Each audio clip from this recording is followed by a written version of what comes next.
ಎಲ್ಲರಿಗೂ ವೀರು ಕನ್ನಡ ಯೂಟ್ಯೂಬ್ ಚಾನೆಲ್ಗೆ ಆತ್ಮೀಯವಾದ ಸ್ವಾಗತ. ನಾನು ನಿಮ್ಮ ವೀರು ಕನ್ನಡ ಸರ್. ಇವತ್ತಿನ ತರಗತಿಯಲ್ಲಿ ನಾನು 4ನೇ ಸೆಮಿಸ್ಟರ್ ಬಿಕಾಂ ಮತ್ತು ಬಿಸಿಎ ವಿದ್ಯಾರ್ಥಿಗಳಿಗಾಗಿ ಜನನ ಯಶೋಧರ ಚರಿತೆ ಅನ್ನುವಂತಹ ಕಾವ್ಯ ಭಾಗದಿಂದ ಆಯ್ಕೆ ಮಾಡಿಕೊಂಡಿರ್ತಕ್ಕಂತಹ ನಿರ್ಮಲ ಧರ್ಮದಿಂದ ಪಾಲಿಸುದರಯಂ ಅನ್ನುವಂತಹ ಕಾವ್ಯ ಭಾಗದ ಬಗ್ಗೆ ಚರ್ಚೆಯನ್ನ ಮಾಡ್ತಾ ಇದ್ದೇನೆ.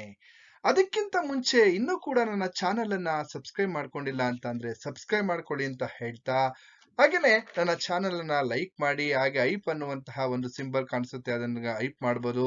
ಹಾಗೇನೆ ಸೂಪರ್ ಚಾಟ್ ಕೂಡ ನನ್ನ ಚಾನೆಲ್ ಅಲ್ಲಿ ಮಾಡ್ಬೋದು ಅಂತ ಹೇಳ್ತಾ, ಹಾಗೇನೆ ಈಗ ನೇರವಾಗಿ ನಾವು ಕಾವ್ಯ ಭಾಗದ ಬಗ್ಗೆ ಚರ್ಚೆಯನ್ನ ಮಾಡೋಣ. ನೋಡಿ, ಈ ಒಂದು ಕಾವ್ಯ ಭಾಗವನ್ನ ನಾನು 2 ಭಾಗಗಳಾಗಿ ನನ್ನ ತರಗತಿಯಲ್ಲಿ ನಾನು ಕೊಡ್ತಾ ಹೋಗ್ತೀನಿ.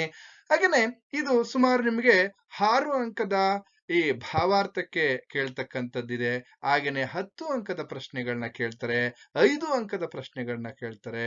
ಹಾಗಾಗಿ ಒಟ್ಟಾರೆಯಾಗಿ 2 ತರಗತಿಗಳು ಈ ಒಂದು ಆ ಕಾವ್ಯ ಭಾಗ ಇರುತ್ತೆ. ಈ 2 ತರಗತಿಯನ್ನ ಕೇಳಿದ್ರೆ ಒಟ್ಟಾರೆ ನಿಮ್ಗೆ ಒಂದು 20 ಅಂಕಗಳಿಗೆ ತುಂಬಾ ಬಹು ಮುಖ್ಯವಾಗಿರುವಂತಹ ವಿಚಾರ ಅಂತ ಹೇಳ್ತಾ, ಅದ್ರ ಜೊತೆಗೆ ಪ್ರಶ್ನೆಯ ಸಹಿತ ಉತ್ತರಗಳನ್ನು ಕೂಡ ನಾನು ನೀಡುವಂತಹ ಒಂದು ಪ್ರಯತ್ನವನ್ನ ಮಾಡ್ತೀನಿ ಅಂತ ಹೇಳಿ, ಈಗ ನೇರವಾಗಿ ಇಲ್ಲಿ ನಾವು ಗಮನಿಸ್ತಾ ಹೋಗೋಣ. ನೋಡಿ, ಪ್ರಸ್ತುತ ಕಾವ್ಯ ಭಾಗವನ್ನ ಕವಿ ಜನ್ನನ ಯಶೋಧರ ಚರಿತೆ ಕಾವ್ಯ ಭಾಗದ 1ನೇ ಅಧ್ಯಾಯದಿಂದ ಆರಿಸಲಾಗಿದೆ ಅಂತಕ್ಕಂತಹ ವಿಚಾರವನ್ನ ಬರಿಬೇಕು. 5 ಅಂಕದ ಪ್ರಶ್ನೆ ಕೇಳಿ ಅಥವಾ ಭಾವಾರ್ಥ ಕೇಳಿ, 10 ಅಂಕದ ಪ್ರಶ್ನೆಗಳನ್ನ ಕೇಳಿ, ಮೊದಲನೇ ಸಾಲು ಬಹು ಮುಖ್ಯವಾಗಿ ಇದನ್ನ ನೀವು ಬರಿಬೇಕಾಗುತ್ತೆ. ಹಾಗಾದ್ರೆ ನೇರವಾಗಿ ನಾವು ಕಾವ್ಯವನ್ನ ಅರ್ಥ ಮಾಡ್ಕೋಬೇಕು ಅಂತಂದ್ರೆ ಸ್ವಲ್ಪ ಕಾವ್ಯದ ಹಿನ್ನೆಲೆಯನ್ನ ಗಮನಿಸ್ತಾ ಹೋಗೋಣ. ನೋಡಿ, ಅಯೋಧ್ಯ ದೇಶದ ರಾಜಪುರವನ್ನ ರಾಜ ಮಾರಿದತ್ತನು ಆಳುತ್ತಿದ್ದಾನೆ. ನೋಡಿ, ಅಯೋಧ್ಯ ದೇಶದ ರಾಜಪುರವನ್ನ ಮಾರಿದತ್ತ ಅನ್ನುವಂತಹ ಅರಸ ಆಳುತ್ತಿದ್ದಾನೆ. ಆದ್ರೆ ಆ ರಾಜಪುರದ ದಕ್ಷಿಣ ಭಾಗದಲ್ಲಿ ಚಂಡಮಾರಿ ದೇವತೆ ನೆಲೆಸಿದ್ದಾಳೆ. ನೋಡಿ, ಇಡೀ ಕಾವ್ಯಕ್ಕೆ ಒಂದು ಕೇಂದ್ರ ಬಿಂದು ಮಾರಿಗುಡಿ. ಆ ಚಂಡಮಾರಿ ದೇವತೆ ನೆಲೆಸಿದ್ದಾಳೆ ಆ ರಾಜಪುರದಲ್ಲಿ. ಆ ನಗರದಲ್ಲಿ ಆ ರಾಜನ ಅಧ್ಯಕ್ಷತೆಯಲ್ಲಿ ಅಥವಾ ರಾಜನ ಮಾರಿದತ್ತನ ಮುಂದಾಳತ್ವದಲ್ಲಿ ಜನರೆಲ್ಲರೂ ಸೇರಿ ಚೈತ್ರ ಮಾಸದಲ್ಲಿ ಒಂದು ಇಲ್ಲಿ ಜಾತ್ರೆಯನ್ನ ನಡೆಸ್ತಾ ಇದ್ದಾರೆ. ಚೈತ್ರ ಮಾಸದಲ್ಲಿ ಜಾತ್ರೆಯನ್ನ ನಡೆಸ್ತಾ ಇದ್ದಾರೆ. ಈ ಚಂಡಮಾರಿ ದೇವತೆಗೆ ನರಬಲಿ ಹಾಗೂ ಪ್ರಾಣಿ ಬಲಿ ಹರಕೆಯ ರೂಪದಲ್ಲಿ ಕೊಡ್ತಾ ಇರ್ತಕ್ಕಂತಹ ಒಂದು ಪದ್ಧತಿ ಆ ಒಂದು ಊರಿನಲ್ಲಿ ಇತ್ತು ಅಂತಕ್ಕಂಥದ್ದು. ಅದು ಎಷ್ಟರ ಮಟ್ಟಿಗೆ ಅಂತಂದ್ರೆ, ರಾಜನು ನಗರದ ಜನರ ಎಲ್ರೂ ಒಂದಾಗಿ ಬಂದು ಚಂಡಮಾರಿ ದೇವತೆಗೆ ಸಂತೋಷವಾಗುವಂತೆ ಜಾತ್ರೆಯನ್ನ ನೆರವೇರಿಸ್ತಾ ಇದ್ರು. ಹಾಗೇನೆ ಮಾರಿದತ್ತ ಎಲ್ಲಾ ಜನರ ಜೊತೆ ಸೇರ್ಕೊಂಡು, ಆ ಊರಿನ ಅಥವಾ ನಗರದ ಜನರ ಜೊತೆ ಸೇರ್ಕೊಂಡು ದೇವಿಯ ಗುಡಿಯನ್ನ ಪ್ರದಕ್ಷಿಣೆ ಮಾಡಿ, ನಂತರ ತನ್ನ ತಳಾರನಾಗಿರ್ತಕ್ಕಂತಹ ಅಥವಾ ತನ್ನ ಕಾವಲುಗಾರನಾಗಿರ್ತಕ್ಕಂತಹ ಅಥವಾ ತನ್ನ ಸೇವಕನಾಗಿರ್ತಕ್ಕಂತಹ ಚಂಡಕರ್ಮನನ್ನ ಕರೆದು ಮನುಷ್ಯ ಯುಗ್ಮವನ್ನ ಭರಿಸು ಅನ್ನುವಂತಹ ಮಾತನ್ನ ಹೇಳಿ, ಅಂದ್ರೆ ಮಾನವ ಅಥವಾ ಜೋಡಿ ಮಾನವರನ್ನ ಮಾರಿ ದೇವತೆಯ ಬಲಿಗಾಗಿ ಕರೆದುಕೊಂಡು ಬಾ ಅಂತ ಹೇಳ್ತಾನೆ. ಯಾರಿಗೆ? ಚಂಡಕರ್ಮನಿಗೆ.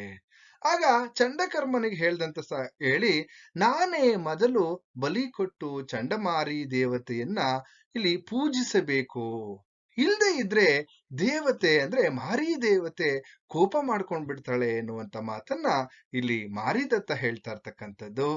ಹಾಗೇನೆ ಆ ಮಾರಿದತ್ತ ಹೇಳಿದ ಹಾಗೆ ಚಂಡಕರ್ಮನು ರಾಜನ ಆಜ್ಞೆಯಂತೆ ಬಲಿಗಾಗಿ ಜೋಡಿ ಮಾನವರನ್ನ ಅಂದ್ರೆ ಜೋಡಿ ಮಾನವರನ್ನ ಹುಡುಕುತ್ತಾ ಆ ಒಂದು ಮಾರಿಯ ಕಾಡಿನಿಂದ ಅಥವಾ ಆ ಚಂಡಮಾರಿ ದೇವತೆ ಇರ್ತಕ್ಕಂಥದ್ದು ಒಂದು ಕಾಡಿನಲ್ಲಿ, ಆ ಕಾಡಿನಿಂದ ಇವನು ಹೊರಡ್ತಾನೆ. ಆ ಹೊರಡಂತ ಸಂದರ್ಭದಲ್ಲಿ ಅದೇ ನಗರದಲ್ಲಿ ಭಿಕ್ಷೆ ಬೇಡ್ತಾ ಇರ್ತಕ್ಕಂತಹ ಇರುವ ಹದಿಹರೆಯದ ಮಕ್ಕಳು ಸಿಗ್ತಾರೆ. ಅವರೇ ಸುದತ್ತಾಚಾರ್ಯರ ಶಿಷ್ಯರಾಗಿರ್ತಕ್ಕಂತಹ ಅಭಯರುಚಿ ಮತ್ತು ಅಭಯಮತಿ. ಅನ್ನುವಂತಹದ್ದು ಇದು ಹಿನ್ನೆಲೆಯನ್ನ ನಾವು ಗಮನಿಸ್ತಾ ಹೋಗ್ಬೋದು. ಹಾಗೇನೆ ಆ ನಂತರ ಆ ಚಂಡಕರ್ಮ ಹೇಗೆ ಆ ಮಕ್ಕಳನ್ನ ಕರೆದು ತರ್ತಾನೆ, ಹೇಗೆ ಬಲಿ ಕೊಡ್ತಾನ ಏನು ಅಂತಕ್ಕಂಥದ್ದನ್ನೇ ಇಲ್ಲಿ ನಾವು ಗಮನಿಸ್ತಾ ಹೋಗ್ಬೋದು. ಹಾಗೇನೆ ಪಾತ್ರ ಪರಿಚಯವನ್ನ ನಾವು ಗಮನಿಸ್ತಾ ಹೋಗೋಣ. ಬಹುಮುಖ್ಯವಾಗಿರ್ತಕ್ಕಂಥದ್ದು ಮಾರಿದತ್ತ. ನಾನು ಆಲ್ರೆಡಿ ಹೇಳಿದ್ದೀನಿ, ಮಾರಿದತ್ತ ಯಾರಪ್ಪ ಅಂತಂದ್ರೆ ಅಯೋಧ್ಯ ದೇಶದ ರಾಜಪುರವನ್ನ ಆಳ್ತಾ ಇರ್ತಕ್ಕಂತಹ ಒಬ್ಬ ರಾಜ. ಹಾಗೇನೆ ಚಂಡಕರ್ಮ ಮಾರಿದತ್ತನ ಸೇವಕ ಅಥವಾ ಕಾವಲುಗಾರ ಅಥವಾ ತಳಾರ ಅಂತ ಕರಿತೀವಿ. ಸುದತ್ತಾಚಾರ್ಯರು ಅಭಯರುಚಿ ಮತ್ತು ಅಭಯಮತಿ ಅವರ ಗುರುಗಳು. ಹಾಗೇನೆ ಇಲ್ಲಿ ಕೇಂದ್ರ ಬಿಂದು ಆಗಿರ್ತಕ್ಕಂತಹ ಪಾತ್ರಗಳಲ್ಲಿ ಅಭಯರುಚಿ ಮತ್ತು ಅಭಯಮತಿ ಅನ್ನೋದು ಇಷ್ಟು ಪಾತ್ರಗಳು ಈ ಒಂದು ಕಾವ್ಯ ಭಾಗದಲ್ಲಿ ನೋಡ್ಬೋದು.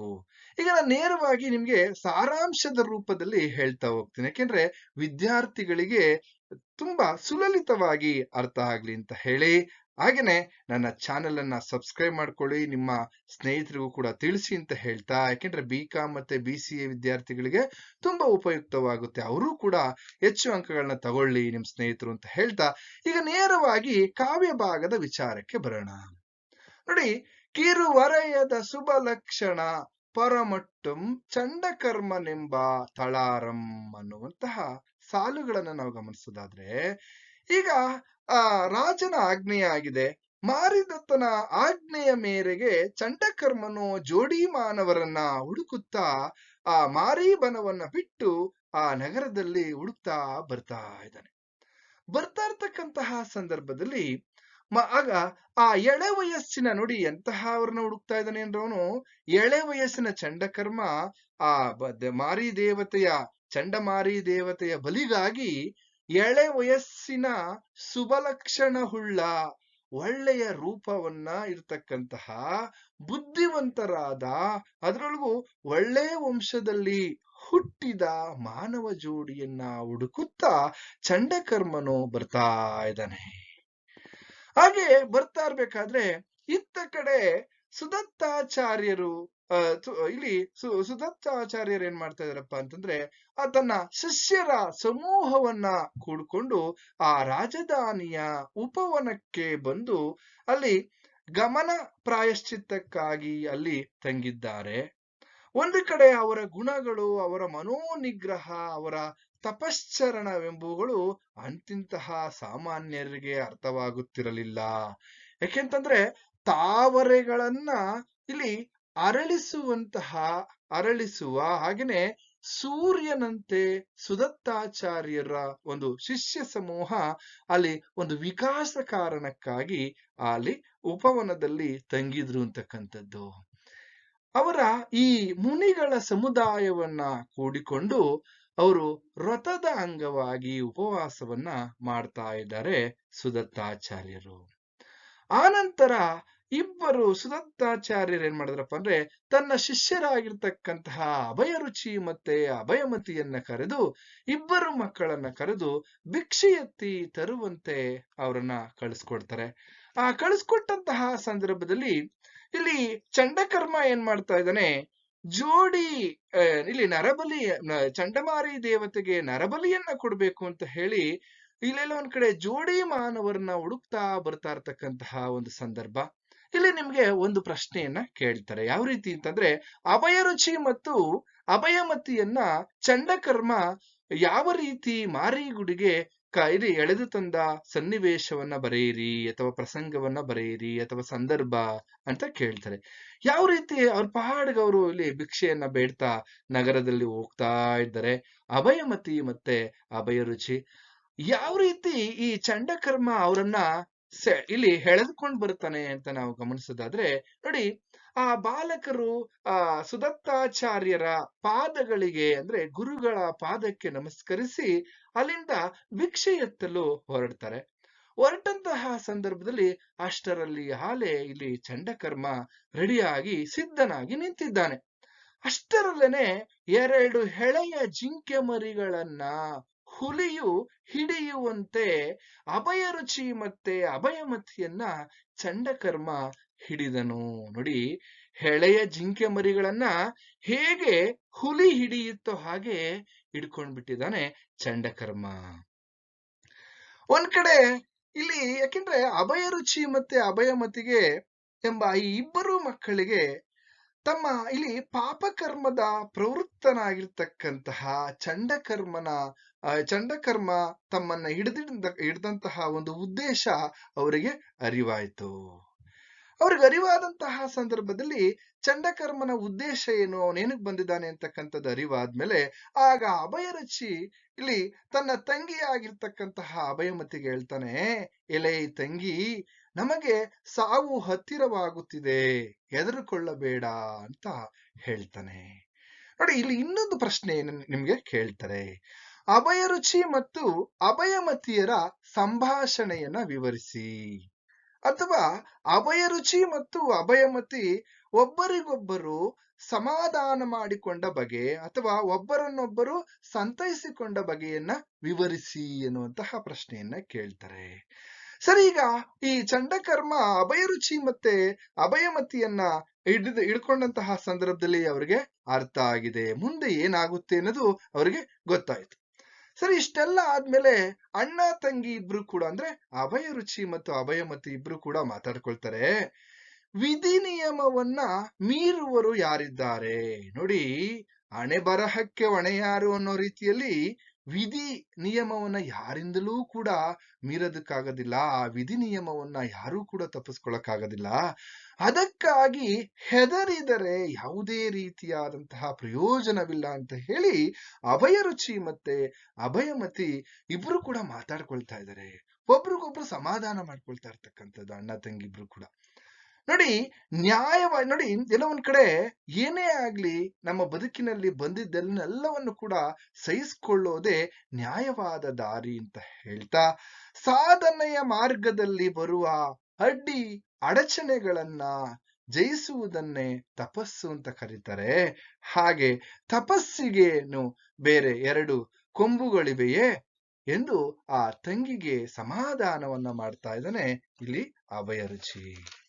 ಹಾಗೆ ಒಬ್ಬರಿಗೊಬ್ರು ಸಂತೈಸ್ಕೊಂಡು ಮಾತನಾಡ್ತಾ ಮುಂದುವರೆದಂತೆ ಆಗ ಎಲ್ಲ ಒಂದ್ ಕಡೆ ತಂಗಿ ಅಣ್ಣನ ಮಾತನ್ನ, ಅಂದ್ರೆ ಅಭಯಮತಿ ಚೆನ್ನಾಗಿ ಗ್ರಹಿಸ್ಕೊಂಡು ಅರ್ಥ ಮಾಡ್ಕೊಂಡು ಅಲ್ಲಿ ಅಣ್ಣನಿಗೆ ಒಂದು ಮಾತನ್ನ ಹೇಳ್ತಾಳೆ. ಅಣ್ಣ, ಮಾಡಿದುದರ ಫಲವನ್ನ ನಾವು ಉಣ್ಣದೆ ಹೋಗುವುದೇ, ನಾವು ಮಾಡಿರ್ತಕ್ಕಂತಹ ಕರ್ಮವನ್ನ ನಾವು ಅನುಭವಿಸ್ಬೇಕು. ಅದಕ್ಕಾಗಿ ಭಯಪಡುವುದೇ ಕಣ್ಣ. ಮನುಷ್ಯ ಹುಟ್ಟಿದ ಮೇಲೆ ಸಹಜವಾಗಿ ಏನೆಲ್ಲ ವಿಕಾರಗಳು ಬರುತ್ತವೆಯೋ ಎಂಬುದು ನಮಗೆ ಗೊತ್ತಿಲ್ಲವೇ? ಮನುಷ್ಯ ಹುಟ್ಟಿದ್ಮೇಲೆ ಏನೆಲ್ಲ ಸುಖ, ಕಷ್ಟ, ಸಂತೋಷಗಳೆಲ್ಲವನ್ನು ಕೂಡ ಅವನು ಅನುಭವಿಸ್ಬೇಕು ಅಂತಕ್ಕಂಥ ಮಾತನ್ನ ಅಭಯಮತಿ ಅಣ್ಣನಿಗೆ ಹೇಳ್ತಾ ಇರ್ತಕ್ಕಂಥದ್ದು. ಇದಾದ್ಮೇಲೆ ನಂತರ ಇಬ್ಬರು ಮಾತುಗಳನ್ನ ಮುಂದುವರಿಸ್ತಾ ಅಭಯಮತಿ ಇಲ್ಲಿ ಎಲ್ಲ ಒಂದ್ ಕಡೆ ಅಭಯಮತಿ ಹೇಳ್ತಾಳೆ, ಅಪಾಯದ ಕೋಟಿಗಳು ಎಷ್ಟಿವೆಯೋ ಅಷ್ಟಕ್ಕೆಲ್ಲ ಈ ದೇಹವೇ ಮನೆಯಲ್ಲವೇ. ನೋಡಿ, ಅಪಾಯದ ಕೋಟಿಗಳು ಎಷ್ಟಿವೆ ಅಷ್ಟಕ್ಕೆಲ್ಲ ಈ ದೇಹವೇ ಮನೆ. ಈ ದೇಹವನ್ನ ಧರಿಸಿಕೊಂಡ ಮೇಲೆ ಅದರಲ್ಲಿ ಸುಖವನ್ನ ಹುಡುಕುವುದು ಹೇಗೆ? ನೋಡಿ, ದೇಹದಲ್ಲಿ ಎಲ್ಲವೊಂದ್ ಕಡೆ ಮನುಷ್ಯ ಹುಟ್ಟಿದ ಮೇಲೆ ಅದು ಸುಖ ಹುಡುಕುವುದು ಒಂದೇ, ಕಲ್ಲು ಗುಡ್ಡದಲ್ಲಿ ಪಕ್ವವಾದಂತಹ ಹಣ್ಣನ್ನ ಹುಡುಕುವುದು ಒಂದೇ ಅಂತ ಇಲ್ಲಿ ಅಭಯಮತಿ ಅಣ್ಣನಿಗೆ ಹೇಳ್ತಕ್ಕಂಥ ಮಾತು. ಹೀಗೆ ಮತ್ತೆ ಮುಂದೆ ಮಾತನಾಡ್ತಾ ಒಬ್ರಿಗೊಬ್ರು, ಯಾವ ಕಾಡಿಗೆ ಮಳೆ ಬೇಕಾಗಿತ್ತೋ, ನಮ್ಮಿಂದ ಯಾರಿಗೂ ಉಪಯೋಗ ಆಗ್ಬೇಕಾಗಿದೆಯೋ ಅಲ್ಲಿಗೆ ಮಳೆ ಬಂದಂತಾಯಿತು. ಈ ದೇಹದ ಹೊರೆಯನ್ನು ಇಳಿಸಿ ಈ ದೇಹದ ಹೊರೆಯನ್ನ ಇಳಿಸ್ಬಿಡೋಣ ಅಣ್ಣ. ನಿನಗೂ ಎಲ್ಲ ಒಂದ್ ಕಡೆ ನಿನಗೂ ನನಗೂ ಈ ಬೆಳಗ್ಗೆ ಸಂಜೆ ಅಥವಾ ಈ ಮುಳುಗುವ ಕೋಟಲೆಗಳು ಸಾಕಾಗೋಗಿದೆ. ಆಡಿದ ಹೊಲ, ಉಂಡ ಮದ್ದು, ಕಂಡ ವಿಚಾರಗಳು, ಹೀಗೆ ಒಬ್ಬರಿಗೊಬ್ರು ಮಾತಾಡ್ಕೊಳ್ತಾ ಇದ್ದಾರೆ ತಮ್ಮ ಇನ್ನು ಎಲ್ಲೊಂದ್ ಕಡೆ ಜನ್ಮಾಂತರದ ವಿಚಾರಗಳನ್ನೆಲ್ಲ ಮಾತನಾಡ್ಕೊಳ್ತಾ ಇಲ್ಲಿ ಅಣ್ಣ ತಂಗಿಯನ್ನ, ತಂಗಿ ಅಣ್ಣನನ್ನ ಪರಸ್ಪರ ಸಂತೈಸ್ಕೊಳ್ತಾ ಇದ್ದಾರೆ.